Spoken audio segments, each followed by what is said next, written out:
Hey everybody. Welcome. Sorry, man. I should clear my throat before I start these things.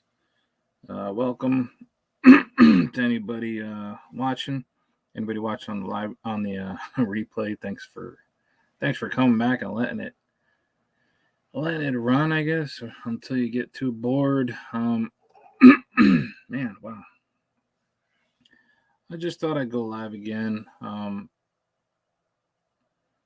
It was kind of fun. The last couple lives I did, I had a good time.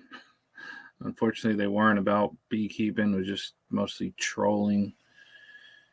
I'm not really done with that yet. I'll let you guys know when I'm done, but we'll just see what happens.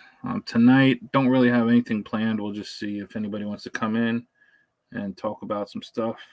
And if nobody wants to talk, I'm just going to try some gifts that were given to me. It looks like pee, but it's not. It's Mead that my buddy Jason gave me. Jason from Hickory Hives. How you doing there? Good evening. And then also Kodiak Farms League was nice enough to give me a little honey present down there at the North American Honeybee Expo. What's up, Bobby's Bee? Let me put hey, look at that, Pete Grigley. You got that notification? You know, I'm having the same exact problem. I'm always hitting notify me on lives, on people's lives, and I never get the notification. I might see it the next day that it was streamed the next day before. It's really annoying. Let me just pin. I'm gonna pin the join thing. Join live.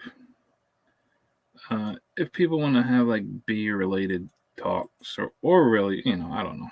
I'll let you know if you're out of line. I'll be nice at first. Danelle, what's up? Look at you checking in on my little bee live stream.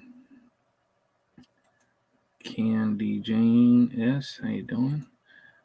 Hold on, let me see if I can pin that. I don't even know if I can pin it. I'm gonna try it on YouTube. Let me see. Hold on, let me look up a little bit. Okay, there's that. How do I do it? Oh shoot, I think man, I'll never figure this out. Oh, look at that. Bloop, it's pinned.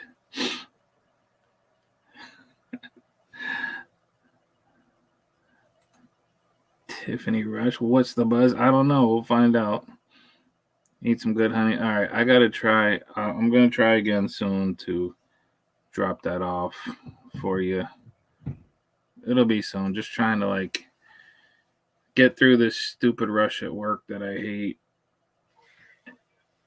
Oh, hold on. I got my thing playing here. Yeah. Then I'll get that over to you. What's up, 18 Bs? Another great channel coming in to pop in. Man, I'm popular today. What the hell? Did I what happened? There's usually 3 people in here. Yeah, so the thing is there. If somebody wants to talk any shit about bees, gardening, or even anything happening over here, you can hop on in. I'll let you in. But I am excited to try this mead. It brought it to me in this little mason jar. Yeah, Jason from Hickory Hives. We were at a bee meeting and there was a presenter that showed us how to make it, like a really simple recipe, and he tried making it, and we're gonna see how it tastes. How much is honey? Well, I don't want to talk prices on here. Beekeepers can be real goofballs about that, but I'll let you know. It's not a big deal. Just ask me on Facebook. It's cheap though. It's it's not expensive. So let's unscrew this. I've probably had mead, a dozen times or so in my life. and I think I've liked it twice. Once at like a little get together, they had a bunch of different kinds, and they were all terrible except for one that was really good. And then, all right, yep, send me a message. Anybody else, send me a message. Oh, you just came to see me taste honey and mead. All right, hey, whatever gets it. And then my buddy Steve actually made some mead, which I have a bottle up here on my shelf above my head. I've had that for like a year or two. I got to drink it eventually, but this I'm drinking. Jason just dropped this off at my house today, so I'm drinking it today. I'm trying it. Where's my little fancy cup? So there's a chance. I'm sure it's delicious, but it's just my taste buds. I'm trying not to spill it. All right, little healthy sip there. Yeah, the smell, that actually doesn't smell bad at all. That smells, wow, okay, this might be good. I got my little fancy cup. Let's try it. I'm just gonna, you never know, I might drink this whole jar, and then this thing will get really fun. I'll have a good time here. All right, so let's swirl it around. And it smells good. All right, Jason. I mean, Jason's not watching now. He's not here, but he'll see the replay. He'll see the thumbnail and see that I have his mead there. I want everybody to see. Well, you know what? It tastes like bananas. It's bananas. Yeah, it's actually, that's good. Like it's not punching me right in the throat.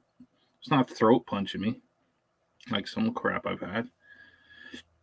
It's really nice and sweet. This stuff could probably really put you on your ass real bad because it goes down real smooth, man. Yeah, I'm gonna definitely this little jar here ain't gonna make it. Yeah, that's really good. I'm not just saying that either. I don't just say that. I would, if I didn't like it, I'd probably just say, it's probably good. It's just not my style. This is good. I would drink this. It's room temperature. I don't know if you're supposed to drink it cold. If it was cold, woo. All right, let me see. I got another message here. Salante Maha. I'm not sure what that means. Maybe that's some type of Spanish. All right, let's see. Who's this guy? Mathis Toles or Tolls. I'm really in the chat. Yeah, you're in the chat. It ain't hard to, I let anybody in here. Pretty much. We are the Swarm Hive. Meet me in Discord at Swarm Hive. I mean, I don't know what that is.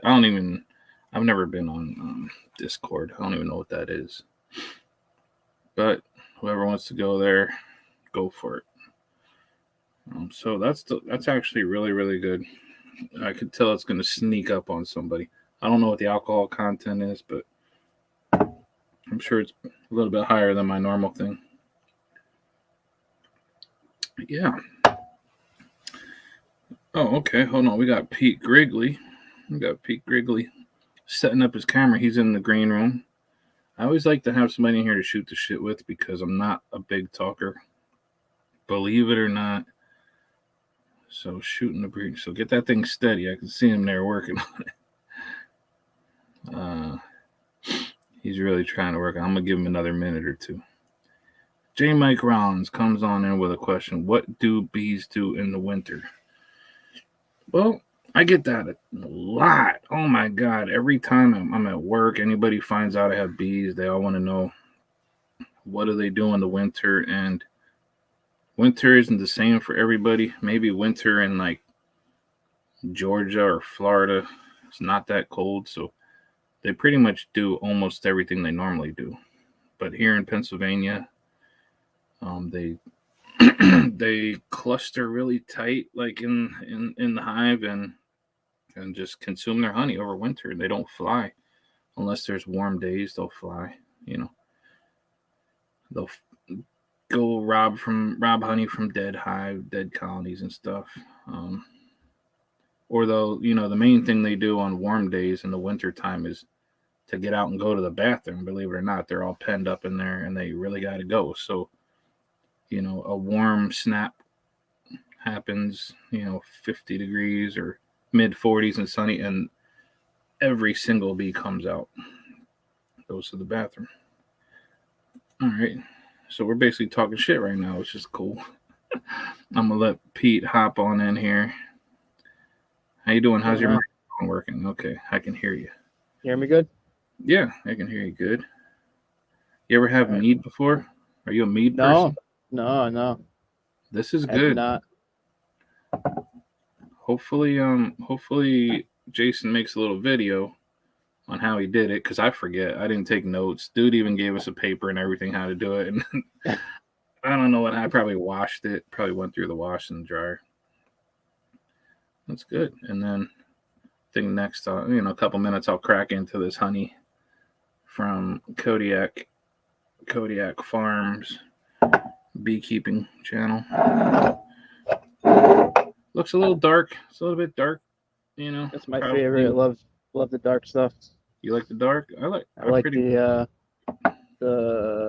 early fall. Yeah, like the goldenrod, the asters, and we have a lot of knotweed up here.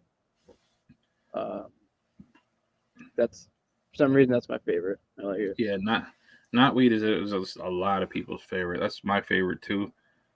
Yeah. I don't really have any knotweed here, not where I live now, but where I used to live in Reading, there's a ton of knotweed. So I used to get a lot of knotweed honey then. But it's like a reddish color. It's really cool.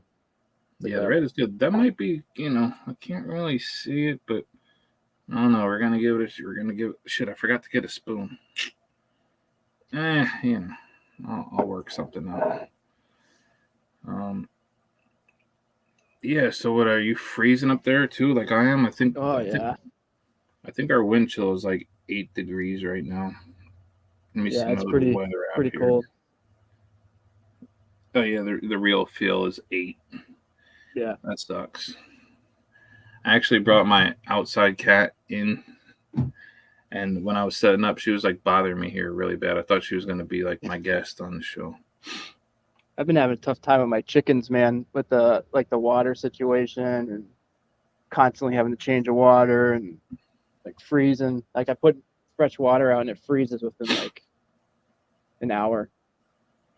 So constantly have to change their water and then like covering up their coop at night, trying to block off stuff, insulate it on these cold nights, usually they're fine.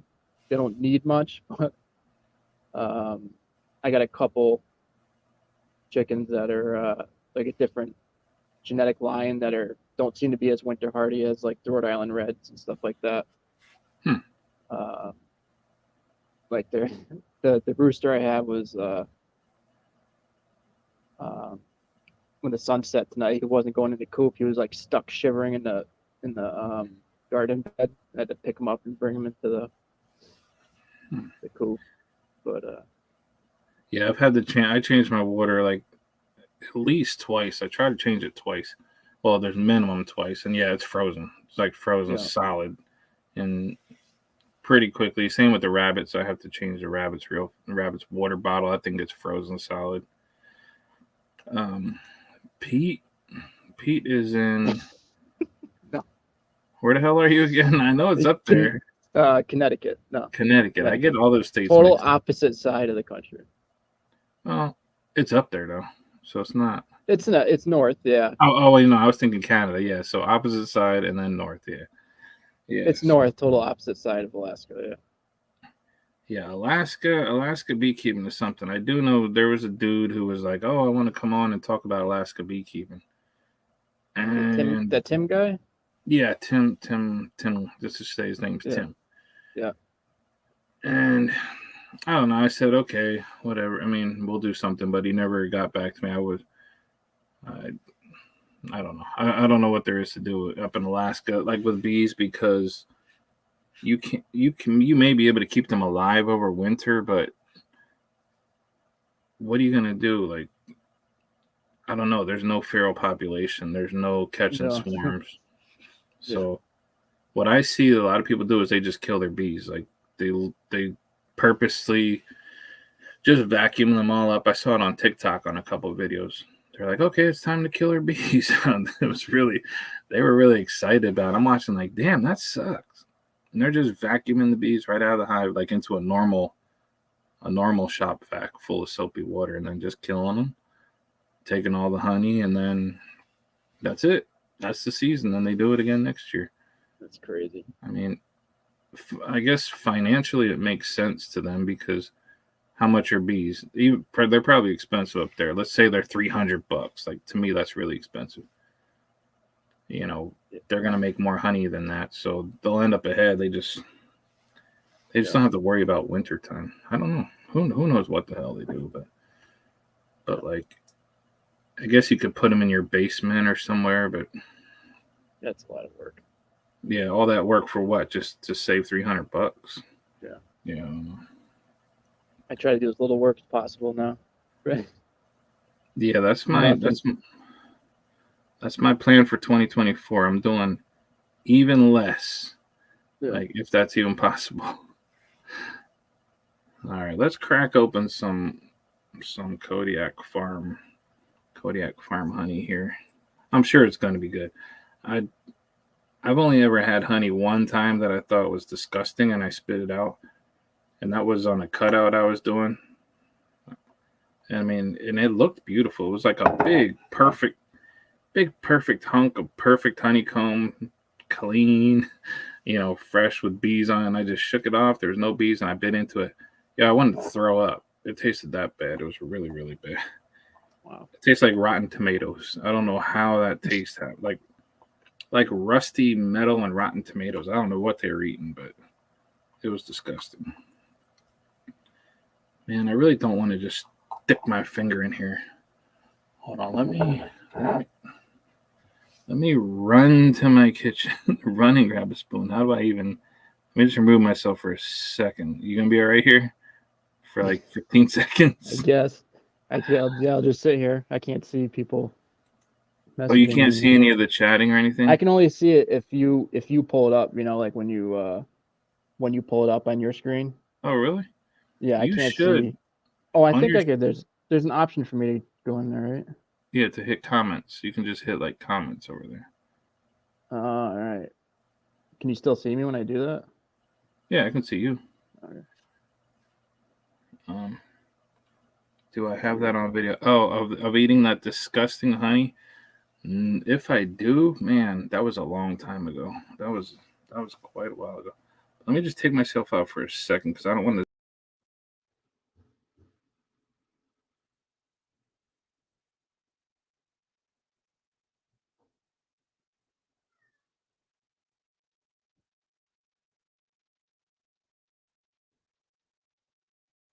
Trying to see if I can see anybody here.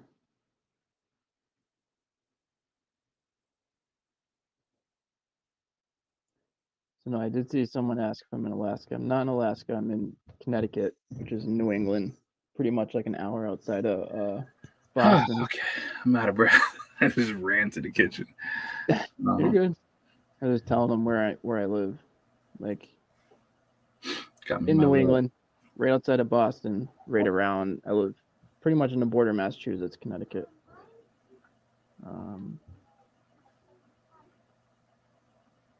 Yeah, what happened? We have a long winter. Long winter and long. There's no comment there. It's just empty. All right, let's try a little bit of kind of darkish honey. Let's see. Can't see it. Ooh. No, let's not make a mess here.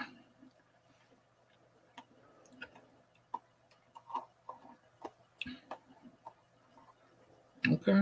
Yeah, that's definitely different. I've never tasted honey like that in Pennsylvania, definitely. I mean, I can taste like a little bit of clovery taste. And it's very good. It just kind of like that fall honey taste.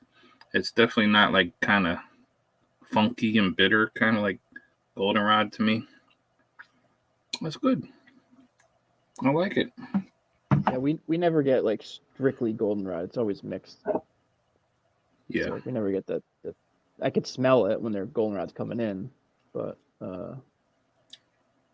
we never have just goldenrod. So Yeah, you're always gonna have the aster mixed in there. yeah, But that's good. That's definitely got like a little bit of mix of summer and fall in there. I'm gonna have to go into this mead again. Hold on, I need another little sip of I really taste bananas in there. I gotta find out. Maybe he stuck like a couple banana peels in there or something. I love bananas. I tear bananas up. Let's see. Now, from 18Bs, I remember a couple years ago he came on my live stream, but I was totally confused of who 18Bs was because on Facebook there was one name, but on YouTube, I don't know what. I don't know if it's even the same person, like the name that I'm thinking. If it's Alistair or is there was another name or something. But he's going to Lyme, New Hampshire. All right, just stay away from the ticks up there, man.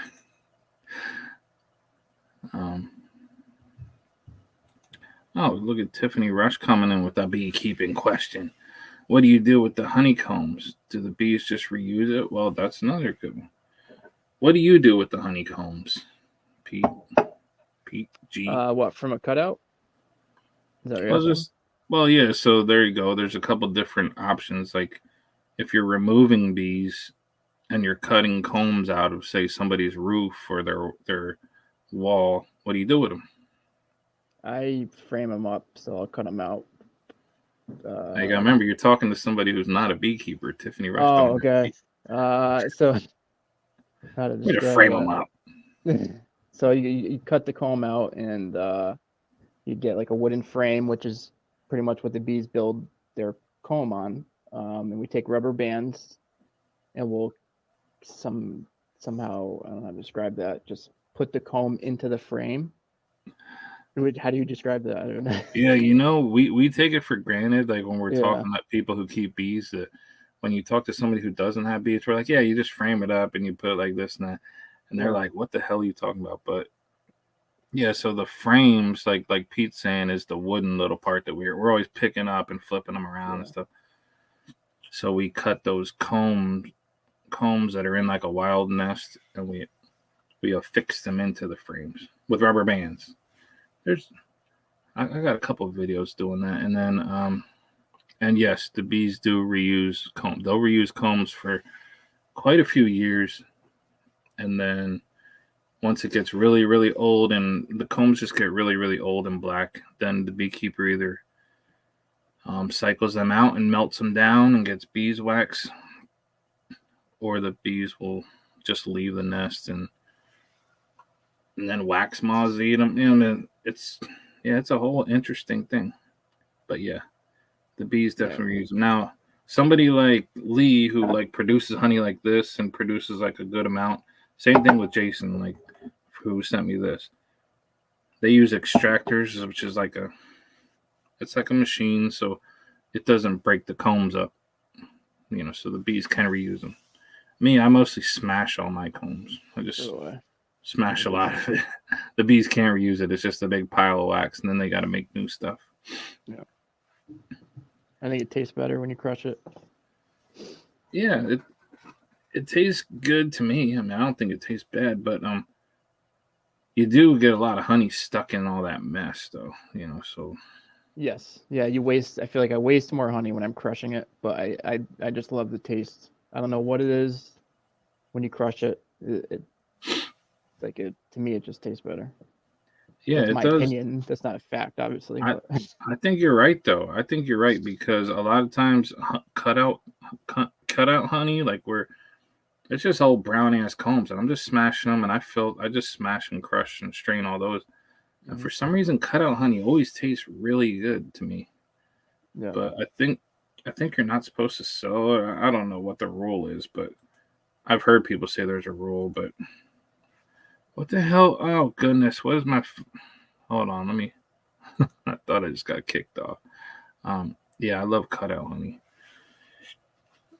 Unless there's like a bunch of drywall in there Yeah, yeah, or like that's tough. insulation. I had a So, few of them this year that were like, uh, not. I couldn't take any of it pretty much. well, yeah, It was that frustrating. disgusting, that rotten tomato disgusting honey that I had that one time.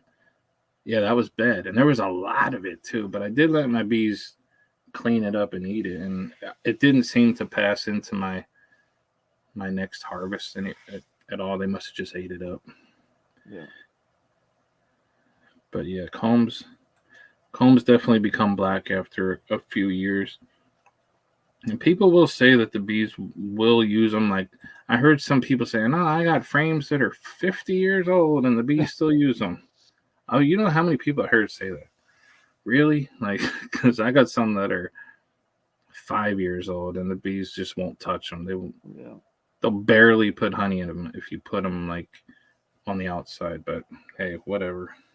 I mean, let's get into. I feel real fancy drinking this stuff.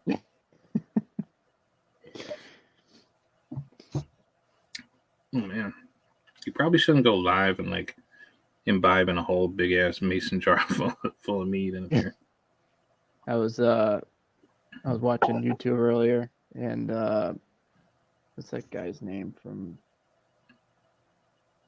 Duck River? Oh, Right. Duck River Honey, the channel Duck River Honey. Yeah, I Yes, know what yes, you're yeah, talking yeah, about. yeah. Yeah, he had he interviewed a few people. I know Corey was on it, and then one of the girls that does the UBO stuff.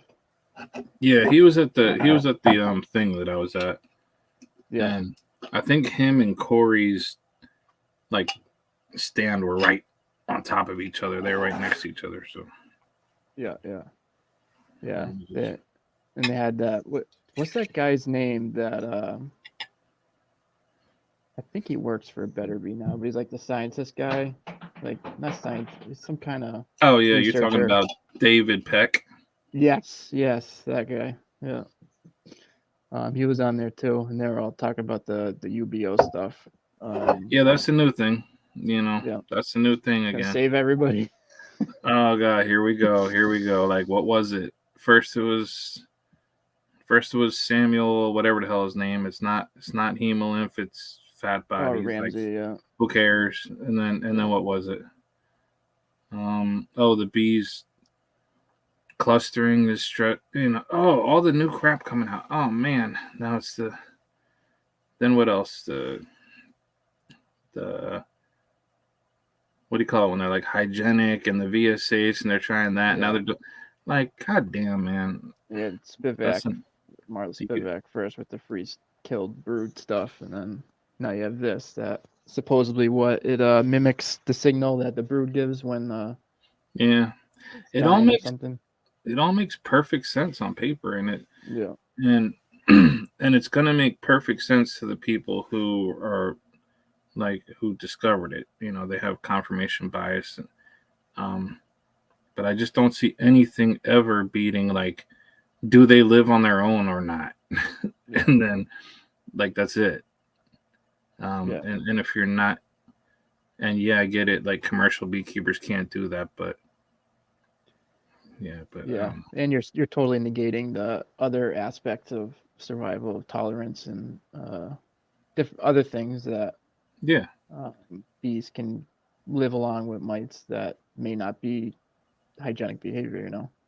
yeah. I mean, to survive takes several different things bees Yeah, have to do. So when you focus on just one thing and kind of, but yeah. So the interview, it sounded like they're trying to market it to commercial beekeepers so they could save money, find colonies that don't need treatments as much, um, so they could save money on treatments. But they also are saying that the most of the people that are ordering it are backyard beekeepers. Um, I just don't understand that, unless you have a breeding operation doing something like Corey's doing. really, I don't personally see what would I use it for? I You're talking grass about make the my own. UBO spray or whatever it is, Yeah, yeah, whatever yeah, that. yeah. Why you're saying unless you have a breeding operation or like some type of genetic improvement operation, what would you use it for? Yeah. Um, yeah, I don't know. And the other thing is a lot of smaller backyard beekeepers, which is very lenient. It could be anything.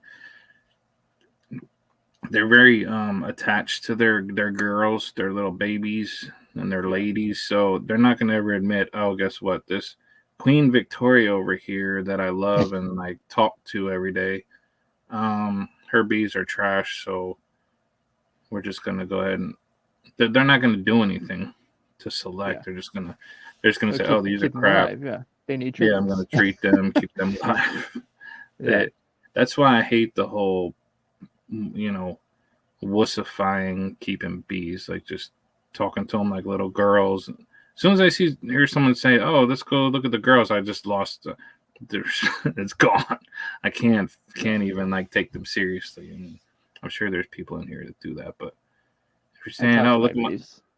I yell at them go when they start go on, little stinging the girl, shit out get of off me. my hand, get off me, little baby." Oh, fuck out of here! I can't even take you seriously. I pretty much But just swear at my bees when they get the days where they're all pissy and start stinging the shit out of you. I'm like swearing at them and stuff, but that's I about mean, it. I'll swear out of pain, but I can't talk to bees like they're a person or they're even because they're not. But 18B says Yeah. he stopped doing cutouts unless they pay me a lot of money or if it's an old barn or shed. I mean, yeah, you gotta. It's really not worth it if you're not being compensated. Like I try to tell people, I'll say, I'll do it, but it's gonna be this much because I really don't want to do it. Well, you got to save the bees, right? It's like, yeah. I mean, no. First, it's like, no, they don't need to be saved, but I'm not a carpenter, so I just like to mess with bees, and I'm a beekeeper, and you're trying to make me do like actual construction, so that's not what I do. So yeah, to get the ladders and the lifts and all that stuff for me, no, you're gonna have to really pay me, and it's probably gonna have to be pretty easy, or I'm just gonna turn it over to somebody else. Um, old barns and sheds where you just popping the wall, a little board off. I love those. Feet on the ground. That's great. Or look, we Yeah. got Ty Kellyus in here. I mean, I'll send a text to Ty Kellyus, be like, hey, we got this situation. Send him a couple pictures. That's what you gotta have. A couple buddies that can do the really good ones. Now Ty's like a professional take shit aparter, which I'm not. So, he knows how to deal with those people. Yeah. I Yeah. don't. I'm an electrician for my full time job, so I do a Oh, lot of cool. that. Know a I lot of just pick carpentry up heavy stuff, stuff so and put it down. What'd you say? I said I know a lot of carpentry stuff, so I do a lot of those. Oh, Cutting contractor. Is that the word I was supposed to use? Contractor. I contractor. don't even know. Like, so I'm so ignorant. I don't know like the difference between contractor and carpenter or like whatever. Like they're all to me. They're all just you build. You know how to do stuff that I do not know how to do. But I guess contractor basically can do everything. I don't know. I don't know. Yeah. So, oh look at this. We got Stefano in here. What's up? Just jumped in at the right time. Look at that. Yeah. See, here's another definite expert at removals, like big time shit I would never touch. Um, Basically never says no. Can do. There's only a few people I know like this that when I see their videos, I'm like, holy shit. Um. So, yep, yeah, we're just talking about whatever. There's a link. If you're on YouTube and you wanna click on it, I can pop you into live. We can all talk. Um, yeah. Have you ever seen Azure Apiary's channel at all? What'd you say? Sorry. You ever see that channel as Oh your no. Oh yeah, that's Stefano Brujilio, I think it is. Brujilio. He's in the treatment free group, Is so it? you No, see yeah, I him in haven't there a seen it. lot. So journeyed out as a Sparky. Okay, so that's probably electrician language. Yeah. Yeah. Okay, so I was right. So That's cool. contractor means you can do just about whatever, like all the stuff. You can do all the things. Cool. I'll just. I wonder if I can. I think that like when you go into a live and there's a pinned message, to me it's kind of annoying. So maybe I'll just take that down because then you always gotta like you always have to like clear it or reject it, and it still just keeps popping up.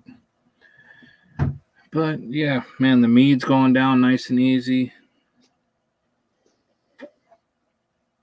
Probably too easy. Yeah, I don't know. Well, I mean, now that we're here, did you see in my recent live there? I caught a little bit of it. Yeah. Oh, just I'm a like little bit. so confused about what's going on. Like, does this guy know you? Like, why does he care? Even if it was true, Yeah, like, I don't know. I No, don't understand. I don't get it. no, he does. I mean, he doesn't know me personally, but according to him, according to his words, he said he just got curious. Got curious, came over to my channel, saw that I had a lot more subscribers than I did before, and assumed that I must have like purchased a package of subscribers, is what he called it. And so, he posted about it. Nobody dared comment on it, and so then I just started going in. I didn't really have to prove it, but the um, very short story is I had a viral video, a short video, and it blew up, and then it caused my subscriptions to blow up. But there's probably a lot of fake accounts and just a lot of not really interested people who subscribed, which I admitted that like right away. Yeah. But the idea of I went online and bought 13,000 subscribers, 13,000 extra subscribers. That's just not true. So it was funny, but he won't like admit that he was wrong. So I just tried to go into his live and talk to him about it. He just kept blocking every one of my accounts. So let's see what 18B says. There's hope on the horizon. It's 5 p.m. A little bit of daylight. A little bit of daylight. Roll on this spring. Yeah, I mean, where are we? Oh, we're almost at the end of January, but we're just getting to the to the worst part. Yeah. I always feel like when we get to January, it's like, it's almost over, but it's not. It's not even No. close. February is the worst for me. Yeah. Curious because yeah, it's because of that. I mean, dude was a clown. All right, we got Ty Kelly is clicking in. He's in the green room. It looks like his phone is nice and steady, or his camera. Well, pop in. I've never spoken to Ty before, except for in text or maybe on the phone, right? Yeah, we've talked on the phone. Yeah. Okay, yeah, a couple times. Let me get rid of this comment. Yeah. So, how's your B situation going? This is your first time ever going live on YouTube? Yeah. Yeah. Yep. First time live on YouTube. Yeah, I We mean, do lives when we do removals, but just on Facebook. Okay, you put them on your Facebook. Do you have a Facebook page? I didn't even know that. Yeah. What's it Yep. called? It's a Honeybee Rescue Company. Honeybee Rescue Company. How did I not? Well, that's pretty. That's probably a lot. That's like probably gonna come up with a lot of. Sound like a Philly accent. Is that right? Yeah. We're an hour from Philly, but Yeah. Found yeah. him. Yeah. Came. Get the came. Let me see if I can find that. Honeybee, right? Honeybee Yep. Rescue Company. Yep. Company. Let's see what comes up. Honeybee Rescue Company and TDK. Okay, so that's the one, right? Yep. All right. because I always had my business page for TDK, and then my wife took over my social media stuff, and Okay, yeah, I didn't notice it. I would have followed it before. yeah. But I mean, you wanna? I mean, since we never really talked about like beekeeping and stuff, I mostly just called you. I remember one time you just sent me a message like, "Hey, if you get anything that's over your head, let me know." And I'm like, "Well, that's a very low bar to get over." So I just sent you, whatever I could, and then. Yeah. But we never really talked about bees. Anything special about what you do with bees, or what do you do with them? So we do a lot of removals, and then we try to get them to the point where they can make it through the winter, um, which is sometimes difficult. You never know the health of the bees when you're taking them out, or how large the colony is going to be. So we bring them home, we feed them a lot. We end up doing some combining of the smaller colonies. How long you been doing it for? We've been keeping bees for 11 years, and we've been doing removals for about 9. Okay, cool. Let me see what somebody might have a question here. I've seen what you do if you're called out for a swarm of bees, but what if you were called out for a bunch of yellow jackets or other types of flying creatures? Well, that's another good question. I mean, it's a totally different way. I turn around and go home. Yeah, it's a whole different direction. I tend to find the yellow jackets are easy money for me. I mean, unless it's a long drive. Like I don't need the money that bad. I don't, yeah, me neither. But you're kind of helping somebody out. Sometimes these exterminators like to just spray. Oh yeah. They'll charge like $700-800 to just spray a little yellow jacket nest. When I'll go do it for half that. It's not that if it's just hanging in a tree or on the corner of a house or something on a step stool. Hey, I'm not going to turn it down. I mean, I'll just throw it on the pile. But yeah. So to answer Mike Rollins' question, for me, just because I love bugs so much, if it was a very small nest that I could relocate, I would, and I've done that. I relocated yellow jackets to my house, like that were in a Tupperware, like one of those totes. Another one I relocated that was in it's like a litter box or something. But they're just, to me, they're really interesting. I mean, I don't hate yellow jackets or hornets or wasps or anything like that. I think they're really, really interesting. But once they get to where they're defensive and they're just crazy, now they're dying. Like they're just gonna die. I'll do very similar to what the Hornet King does. I'll just vacuum 90% of them, bag up the nest, and feed it to the chickens. Just like the Hornet King does, really. What about you guys? Pete just says, "Hell no, I'm out of here." Right? No. What about Ty? Do you mess with yellow jackets at all? I don't. I actually just refer them out to other exterminators that give me bee removal referrals. Oh, okay. So you just kind of trade calls. I looked into what it would take to get licensed as an exterminator, and it's just a lot of extra to be able to use the chemicals that are needed. If I had a way of relocating them, I would rather do that than exterminate them. But I actually swell really bad and get really bad rashes from yellow jackets, so I don't mess with them. Yeah, I don't even know if I need any license or anything, but I don't use chemicals at all, so I just vacuum them. So I don't know if I would need a license for that. I mean, I got a bee suit. That's pretty much all you need. Yeah. Bee suit, gloves, a strong, Hoover, and it's just to not be allergic. So I don't know. Yeah. Like let's say you're a teenager or something, and I mean that's a summer job right there, man. If I knew how to do this when I was like in high school, shoot, things may have been different. Yeah. I talked with the one pest control company that I refer them to most of the time, and they say they average around $250 to come out and exterminate them. Wow, that's really low, because I had a lady call me crying, like she was in explosive tears that I referred her to this company, who called me and said, "Oh, I'll trade calls with you." And she said they charged her $600 to climb up a 10-foot ladder and spray a paper wasp nest that was like that big. because I'm in the wrong business. That's yeah, and not only that, so she asked the guy, okay, spray it, but she didn't know what he was going to charge. And then he said, "Oh, I see another one over there on the other side of the house." And she said, "Oh, can you spray that one too?" They charged her $600 each for 2 little paper wasp nests. So she called me, of course, crying. I called them, and they said, "Well, that's just what we charge, so she can dispute it." I'm like, "Well, man, I can never call you guys again. I feel terrible about that." yeah, But she was just too far away. She was like 2 hours away, and I really thought they would just do it for $100 or something. yeah. So yeah, that was shocking. So yeah, when you say 250, wow, that's pretty cheap. I've never Yeah. heard that low. So here, 18B says 150 to remove ball face hornet nest. Ooh, that's still a little low for me. I'm not putting my socks on for that.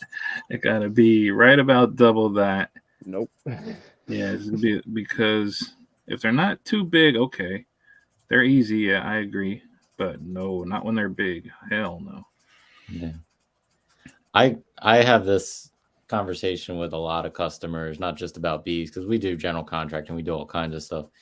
And some people are like, the prices of things are outrageous. And I'm like, I understand it. You go to the grocery store, the prices of things are outrageous, but I pay over $8,000 a year for my vehicle and business insurance. Like, there's so many costs behind the scenes of doing any contracting work. We got to charge money. We can't drive our, now $70,000 truck that 10 years ago would have been maybe 40 to a job and make $100. It doesn't make sense. Yeah. Yeah, I get that. I mean, for me, it's just like a little freelancer, really. I got my little soccer mom van. I just shoot out there. I don't have I don't have a lot of overhead and business stuff like that, business expenses. Yeah. So, yeah, it's more like just a little bit of extra beer money, Yeah. We got Galloway Lights stopping in. He tried to relocate a paper wasp nest. They fit. Yeah, I did see that. Yeah, that was really strange. They He took, absconded. he What? took like a yellow jacket nest, or I don't know what it was, but yeah, he framed it sideways. You know, all wasps always make their combs parallel with Yeah. the ground. Like maybe paper wasps are at an angle, but 99% of the time they're parallel with the ground. So when you just turn them sideways like that, they don't know what the hell's going on, and they absconded. Yeah, to relocate, like let's say it was a small bald face hornet nest, like maybe you caught it, maybe the homeowner found it in May, and it's going to be little. It's going to be like a little tiny orange.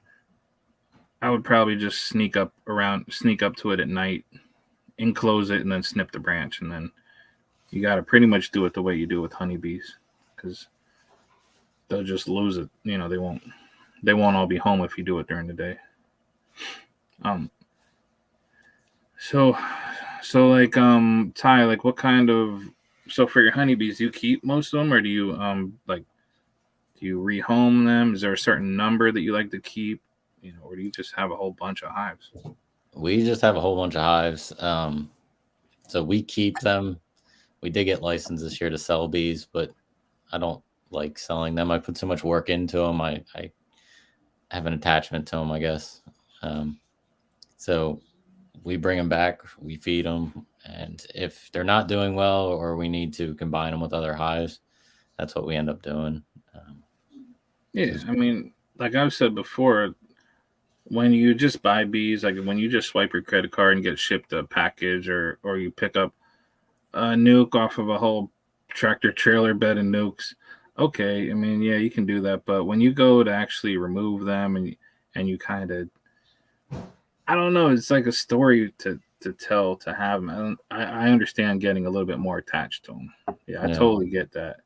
And sometimes if you don't you might not get the queen. So you got to combine them pretty much. If you don't get any brood, that happens. But yeah, I have colonies here that I still remember getting them in like 2017, 2016, and they're still, the progeny of those colonies, and it's pretty cool to me. I can't really look at beekeeping like just a bunch of boxes that I have and equalizing them all, and they're all the exact same white boxes, and they're just like there for honey. I don't know. That's how I feel. Is that how something like the way you feel about them too? Yeah, so we write on the lid where they came from. So it kind of helps us keep track of where they came from, and then we write information about doing the inspections and whatnot. But it's like, oh yeah, I did that one at Gwinnett Mercy University, and that was a really cool removal, and it was one of the biggest ones we did all year. So it's cool when you have people down there to look at it. Or my mom's a beekeeper too, so she's always like, how's this certain one doing, or how's that certain one doing, and so it's neat. Yeah, that's cool. You say Mercy University or Mercyhurst University? Gwinnett Mercy. Oh, Gwinnett Mercy. Okay, I was about to say you moved them from where I went to school at, but yeah, I didn't go there. And we Mercy. did Gwinnett Mercy this year. We did Rockledge University. And there was one other one. I think it might have been Lincoln University. What do you We do? did Delaware Law School, which was in part of Widener University too. Why not? Okay. What do you do about, say, fallen trees, like during them big storms? Do you do any kind of tree bee removals too? I've only done a couple tree removals. Most of the time, once they drop the trees, they don't stick around for too long. They all the ones I've been involved with, they abscond pretty quick. Yeah, if it bounces really hard, yeah, all those combs smash together. That happens all the Yeah. time. Yeah. Yeah. Let's see. Stefano says, we're service providers and our customers gladly pay a premium for professional expertise and general operation costs. So he's asking about strategies for reestablishing late season removals.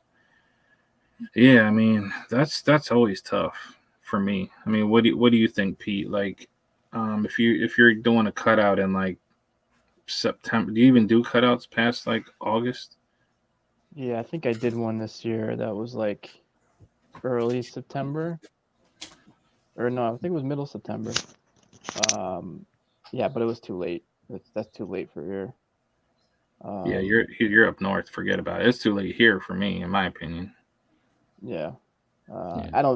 I personally don't do anything different really. The only thing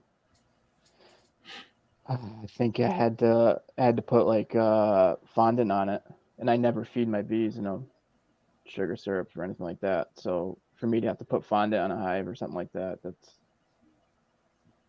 yeah, I don't like to do that. So normally I don't do cutouts late, Well, how late do you do cutouts, Ty? Or you just you got to do what the customer says, right? So most people are wanting the bees to survive. Yeah.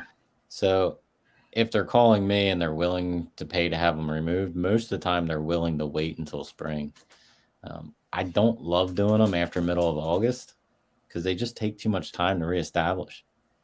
But there again, in the contracting world, a lot of the bees that we get called for is because they were tearing the roof off and they came across the hive, or were tearing siding off. And at that point, they've got to come out. So Yeah. I think the second week in September was the latest one we did this year. And like I said, most people, once you explain to them about them making it through winter, the potential that they will not make it through winter, but most likely have eaten through all their stores, and they might not have to pay as much to have them removed. A lot of people like that too. Oh yeah. So in the spring, it's definitely easier when there's not that much left, and they might be dead anyway. And there's nothing easier than removing dead bees, but you definitely want to make sure they're you get all that stuff out of there. The only problem that I hate is when it's late summer, and sometimes people call and say, oh well, I thought it'd be better if you did it in the wintertime, so that's why I wait. That's why I waited. You ever get that? I do, yeah. They're like, I thought it would be easier because they'd be more docile. I'm like, no, you should just called it right away.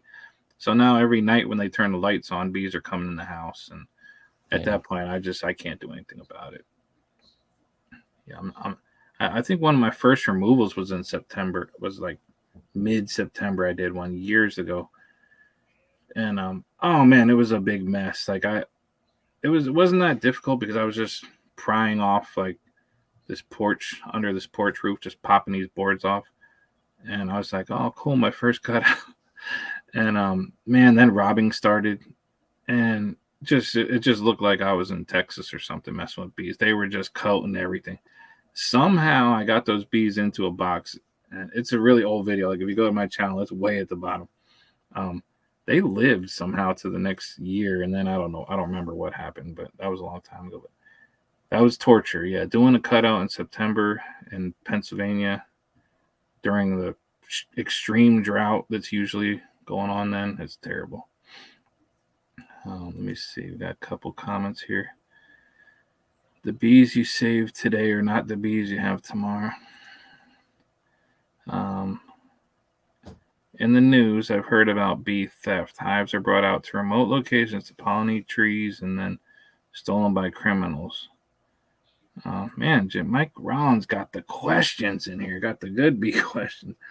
So I'm not sure about. Well, I'm pretty sure me and Greg don't do any type of pollination that I know of, but beehive theft seems like something I read about happening a lot in California for the the almond pollination, almond trees. So it is a real thing. Definitely, it is a real thing. And the thing is, they'll steal like 1,000 colonies at a time, which is pretty crazy. And it just seems like such a dumb thing to do because a lot of the boxes are branded, the frames are branded. They have locators in them. So any stupid ass bee criminal is really, really risking it. And I don't think they would take it very lightly if they got caught. And people have gotten caught, but it's definitely a real thing. I don't know what the impact is. I generally don't give a flying care about commercial beekeepers in California or anywhere really. It's just not something that I do. But it doesn't affect me at all because I don't buy bees. You ever had bees stolen before, either of you guys? No. Mine are right by the road. I mean, if you had the know-how, I guess you could just pull over and grab one of my hives, but yeah, I would notice it. But no one's ever done that. 18 Bees has had to remove and relocate a trunk full of bees in late December. Yeah, if you can very carefully remove that trunk and keep it steady and just move it, in the cold, that's definitely the way to do it. It's just when you get the call during rain, very heavy rainstorm or windstorm, and the tree bounced off the ground and rolled down a hill. Forget it. You just got like a big blender colony in a tree. Let me see. I'll do a couple more questions, then I'm gonna just get the heck out of here. Let me see. The robbing gets real. Yeah, no, heck no. I ain't doing that. Huga Homestead coming in to say hi. How you doing? Yeah. All right. Well, it was thanks for coming on and joining me. I don't normally have too many guests on here. Pete, Ty. Thanks to Jason for sending me this. I'm gonna sleep really well tonight. Thanks to Kodiak Farms. Give me that honey down at the show. Cool. All right. Thanks, guys. Come back and hang out anytime. All right. Take it easy. Have a good night. Take care, everybody. You too.